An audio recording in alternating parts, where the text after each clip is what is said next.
Media మిత్రులందరికీ నమస్కారం.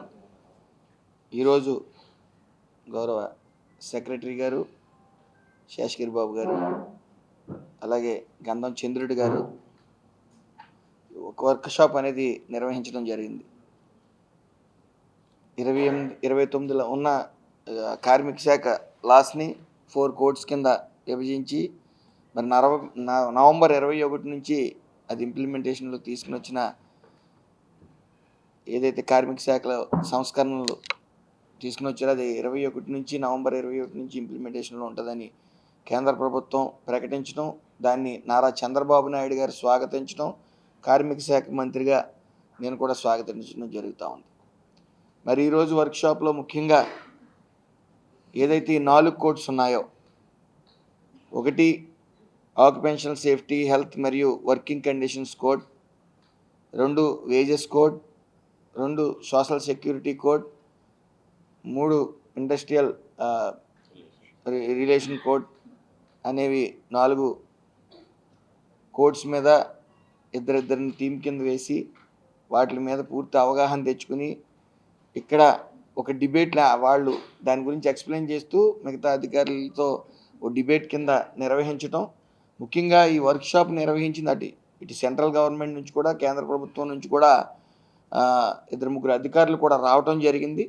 ఈ వర్క్షాప్ యొక్క ముఖ్య ఉద్దేశం అధికారుల్లో పూర్తి అవగాహన తీసుకుని వచ్చి దీని మీద మరి ఇటు కార్మికులకి ఇటు యాజమాన్యానికి కూడా ఈ కోడ్స్ గురించి పూర్తిగా వివరించే ఉద్దేశంతోనే ఈ వర్క్షాప్ నిర్వహించడం జరిగింది. మరి కొన్ని ట్రేడ్ యూనియన్స్ ఏవైతే ఉన్నాయో ఆ ట్రేడ్ యూనియన్స్లో మరి పూర్తిగా ఈ యొక్క కోడ్స్ గురించి అవగాహన లేకుండా మరి స్ట్రైక్ పిలిపిస్తూ ఉన్నారు. నా చిన్న విన్నపం, ఈ కోడ్స్ గురించి పూర్తిగా అవగాహన వచ్చేలాగా ఇటు కార్మికులకి ఇటు యాజమాన్యానికి కూడా ఇటు కార్మిక శాఖ సిబ్బంది అందరూ కూడా మేము పూర్తి స్థాయిలో అర్థమయ్యేలాగా మా చర్యలు మేము తీసుకుంటా ఉన్నాం. పూర్తిగా అవగాహన లేక ఏదైతే కేంద్ర ప్రభుత్వం ఇటు ఈ రాష్ట్ర ప్రభుత్వం కార్మికుల గురించి, కార్మికుల ఆరోగ్యాల పట్ల, వాళ్ళ పని దినాల పట్ల అయితే సంస్కరణ తీసుకుని వచ్చారో వాటిని తప్పుదోవ పట్టించొద్దు. పూర్తిగా దాని మీద ఒక అవగాహన రమ్మని చెప్పి, అలాగే మీడియా మిత్రులకు కూడా దీని మీద అవగాహన తీసుకురావాల్సిన ఇలాంటివన్నీ కూడా వర్క్షాప్ గురించి కూడా ఇవన్నీ కూడా ప్రజల మధ్యకి వెళ్ళేలాగా, అలాగే కార్మికులు కూడా అర్థమయ్యేలా చూపించమని చెప్పి ప్రార్థిస్తూ ఉన్నాను. ముఖ్యంగా ఏదైతే ఈ 4 కోడ్స్ ఉన్నాయో, సోషల్ సెక్యూరిటీ కోడ్ విషయానికి వస్తే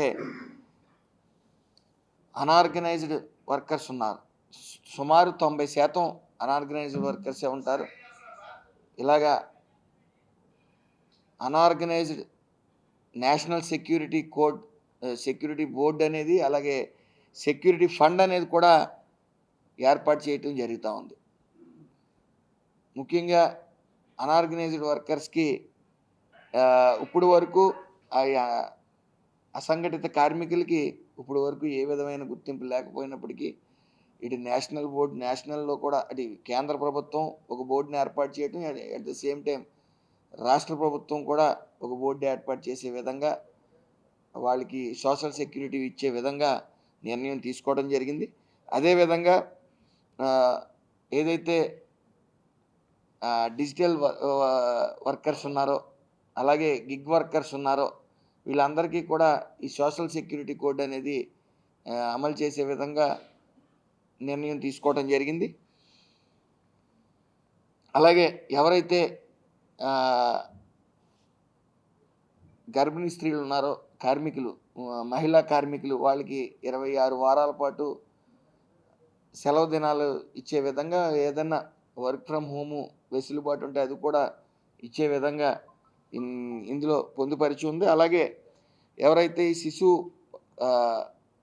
16 నెలల వరకు గర్భిణీ స్త్రీలకి 2 విరామాలు కూడా 6 నెలలు దాటిన తర్వాత వాళ్ళకి 2 విరామాలు కూడా ఇచ్చే విధంగా ఇందులో వెసులుబాటు ఇవ్వడం జరిగింది. అదేవిధంగా పారిశ్రామిక వివాదాల కోడ్ విషయంకి వస్తే ఈ ట్రేడ్ యూనియన్స్కి 51% మెంబర్షిప్ దాటి ఉన్న ట్రేడ్ యూనియన్స్ అన్నిటికీ కూడా చట్టబద్ధత కల్పించడం జరిగింది. అదేవిధంగా వర్కర్స్ రీస్కిల్లింగ్ ఫండ్ అనేది ఓ నిధిని కూడా ఏర్పాటు చేయడం జరిగింది. ఏదైతే ఓ ఉద్యోగిని తీసివేస్తూ ఉన్నారో వాళ్ళకి 15 రోజుల పాటు శాలరీ ఇవ్వాల్సిన పరిస్థితి, ఆ శాలరీని ఈ రీస్కిల్లింగ్ ఫండ్లోకి బదిలీ చేయడం జరుగుతూ ఉంది. అలాగే చాలా వరకు అపరాధాలను రాజీ మార్గంలో ఫైన్లు వేయడం ద్వారా ముగించడం కూడా జరుగుతూ ఉంది. అలాగే ఇంక వేజెస్ కోడ్ వచ్చేటప్పటికి ప్రభుత్వం నిర్ణయించిన కనీస వేతనాల కంటే ఎవరికి తక్కువ వేతనాలు ఇవ్వకూడదని, అదేవిధంగా ఇటు మహిళా కార్మికులకు కానీ ఇటు కార్మికులకు కానీ సమానమైన జీతాలు మాత్రమే, ఎక్కడ లింగ వివక్ష చూపించకుండా సమానమైన శాలరీస్ ఇవ్వాలని చెప్పి కూడా ఇందులో పొందుపరచడం జరిగింది. అలాగే ఇంకా ఆక్యుపేషనల్ సేఫ్టీ, హెల్త్ మరియు వర్కింగ్ కండిషన్స్ కోడ్ విషయానికి వస్తే అన్ని సంస్థల్లో పనిచేస్తున్న ఉద్యోగులకు ప్రతి సంవత్సరం కూడా తప్పనిసరిగా హెల్త్ చెకప్లు నిర్వహించాలి. అలాగే ప్రతి సంస్థలో ఉద్యోగులకు అపాయింట్మెంట్ లెటర్స్ ఇవ్వాల్సి ఉండడం, అలాగే పెద్ద పెద్ద సంస్థల్లో సేఫ్టీ కమిటీస్ ఏర్పాటు చేయవలసిన అవసరం ఉంటుంది. అలాగే డిజిటల్ మీడియా వర్కర్స్కి, డబ్బింగ్ వర్కర్స్కి, ఆర్టిస్టులకి ఈ ప్రొటెక్షన్ని వర్తింపు చేయడం జరుగుతూ ఉంది. అలాగే 50 మంది దాటిన వర్కర్స్ని దాటిన ప్రతి సంస్థలోని ఒక శిశు సంరక్ష కేంద్రం అనేది ఏర్పాటు చేయవలసి ఉంది. ఇలాగా అనేక సంస్కరణలు తీసుకురావడం జరిగింది. ఇవన్నీ కూడా ఈ కార్మికులకి ఇటు యాజమాన్యాలకి అర్థమయ్యే విధంగా మరి అధికారులు వాళ్ళకి తీసుకెళ్ళవలసిన పరిస్థితి ఉంది. కాబట్టి ఈ అధికారులని పూర్తిగా వీటి మీద అవేర్నెస్ తీసుకురావడానికి ఈరోజు ఇటు సెంట్రల్ గవర్నమెంట్ నుంచి అధికారులు, అలాగే సెక్రటరీ గారు గంధం చంద్రుడు గారు మరి వర్క్షాప్ నిర్వహించడం, అధికారులందరూ కూడా ఇందులో ఉత్సాహంగా పాల్గొనడం, మరి వాళ్ళందరికీ అర్థమయ్యే విధంగా ఈ కోడ్స్ని వాళ్ళు ముందుకు తీసుకెళ్ళటం, దీని యొక్క ప్రయోజనాలు తెలుసుకుని వాళ్ళు ముందుకు వెళ్ళే విధంగా మరి అధికారులందరూ సహకరిస్తారని తెలియజేసుకుంటూ అందరికీ నమస్కారం.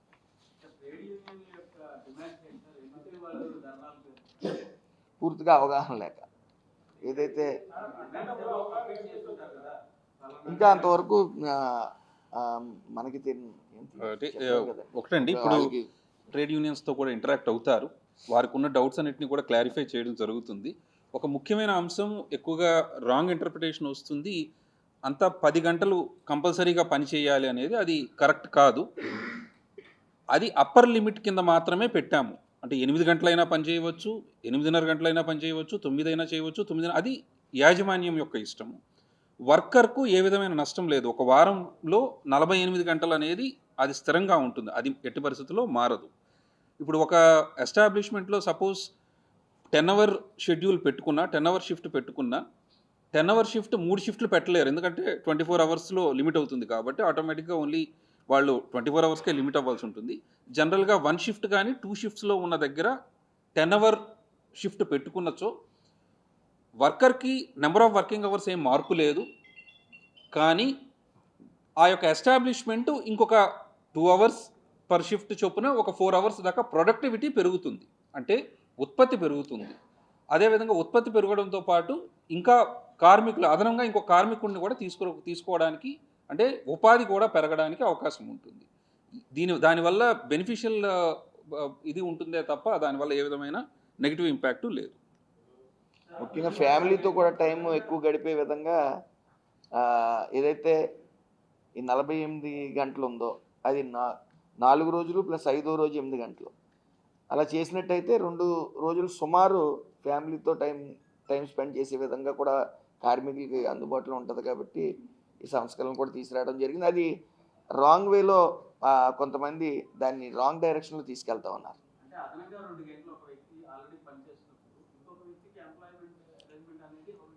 ఇప్పుడు ఒక సపోజ్ అంటే మీకు టైం ఉంటే నేను ఎక్స్ప్లెయిన్ చేస్తాను. 2 షిఫ్ట్ ఇండస్ట్రీ ఆర్ ఫ్యాక్టరీ ఉంది, వాళ్ళు ప్రస్తుతము 2 షిఫ్ట్ అంటే 16 అవర్సే వర్క్ చేయగలుగుతున్నారు ప్రొడక్షన్. 16 అవర్ నుంచి ఇప్పుడు 20 అవర్స్కి వాళ్ళు పెంచుకుంటే వీక్ వచ్చేటప్పటికి 48 అవర్స్, ఆ వర్కర్ అయితే 48 అవర్సే పనిచేస్తారు. సో ఈ అదనపు పని గంటలు కోసం వారు 5th day and 6th day and 7th day ఆ వర్కర్కి హాలిడే వస్తుంది. ఎందుకంటే 48 అవర్స్ అయిపోయింది కాబట్టి ఆ రోజు ఎక్స్ట్రా వాళ్ళు ఉపాధి వేరే వర్కర్ని కూడా పెట్టుకోవాల్సి వస్తుంది రాష్ట్రంలో కూడా. సో అలాగే వాళ్ళకి ప్రత్యేకించి ఒక ఫండ్ కూడా ఏర్పాటు చేయడం జరుగుతూ ఉంది. కేవలం తొలిసారి అన్ఆర్గనైజ్డ్ వర్కర్స్ అంటే సుమారు 90% ఉన్నారు వర్కర్స్లో. ఈ కార్మికుల్లో 90% అసంఘటిత కార్మికులు ఎక్కువ ఉన్నారు కాబట్టి దాన్ని వాళ్ళకి న్యాయం చేసే పరిస్థితుల్లో ఈ యొక్క బోర్డును కూడా ఏర్పాటు చేయడం జరిగింది. అన్ఆర్గనైజ్డ్ నేషనల్ సెక్యూరిటీ బోర్డు అనేది ఏర్పాటు చేయడం జరిగింది. దానికి సంబంధించిన ఫండ్ కూడా ఏర్పాటు చేయడం జరిగింది. సో ఆ రెండింటితో కూడా వాళ్ళకి పూర్తి న్యాయం జరుగుతుందని భరోసా.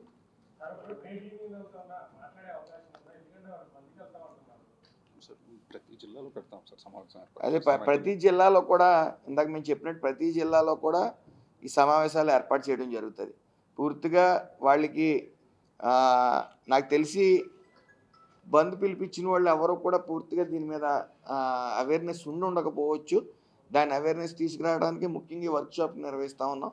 దీంతో మా అధికారులందరూ కూడా ప్రతి జిల్లాలోని ఒక మీటింగ్ ఆర్గనైజ్ చేసి వాళ్ళకి ట్రేడ్ యూనియన్స్ కూడా ఇవి ఎక్స్ప్లెయిన్ చేయడం జరుగుతుంది. ముఖ్యంగా కూడా వాళ్ళకి కూడా వెసులుబాటు ఇస్తూ చట్టబద్ధత కూడా తీసుకురావడం జరిగింది. ట్రేడ్ యూనియన్స్ కూడా 51% దాటి మెంబర్షిప్ ఉన్న వాళ్ళందరికీ చట్టబద్ధత తీసుకుని వచ్చేది కాబట్టి వాళ్ళందరికీ కూడా ఇవన్నీ కూడా అర్థమయ్యే విధంగా ప్రతి జిల్లాలో కూడా ఒక మీటింగ్ వర్క్షాప్ అనేది కండక్ట్ చేయడం జరుగుతుంది. ఇదండి నా విశ్వవృక్షం ఒకటే ఉంది, వైఎస్ఆర్ విశ్వవృక్షం ఉంది. దీన్ని తప్పుడుదో తీసుకెళ్ళటం కానీ ఏదున్నా సరే చేస్తున్న ప్రభుత్వం చేసే ప్రతి మంచిలో కూడా దాన్ని విషాన్ని నింపి జనాల్లో తీసుకెళ్లాలనే ప్రయత్నం చేస్తూ ఉన్నారు. అందులో భాగంగానే అనుకుంటాను. ఎందుకంటే పూర్తిగా ఈరోజు ఇక్కడ వర్క్షాప్ నిర్వహిస్తున్నామంటే దీని గురించి పూర్తి డీటెయిల్గా అధికారులతో మాట్లాడి దీని మీద అవగాహనకు వచ్చి దీన్ని కార్మికులకి యాజమాన్యానికి తెలియజేయడానికి ముఖ్యంగా ఈ వర్క్షాప్ అనేది నిర్వహించడం జరిగింది. ఇంకా మాకే పూర్తిగా అవగాహన తెచ్చుకుంటున్న సమయంలో వాళ్ళకి ఏం అవగాహన ఉందని మరి బంధు పిలిపించారనేది కొద్ది ప్రశ్నార్థకం. సో కొంతమంది అన్ని ట్రేడ్ యూనియన్స్ అని నేను అన్ను, కొంతమంది అలా జరిగి ఉండొచ్చు అనే విషయంలో మీకు వ్యక్తం చేయడం జరిగింది. చరిత్ర సృష్టించినోడు ఇప్పుడు ఆ చరిత్రని తిరగరాయబోతున్నాడు. అబద్ధాల గోడల్ని బద్దలు కొట్టి నిజాలను రాగా మీ ముందుంచబోతున్నాడు. నిజమైన వార్తల కోసం వెంటనే డౌన్లోడ్ చేసుకోండి రా యాప్ని.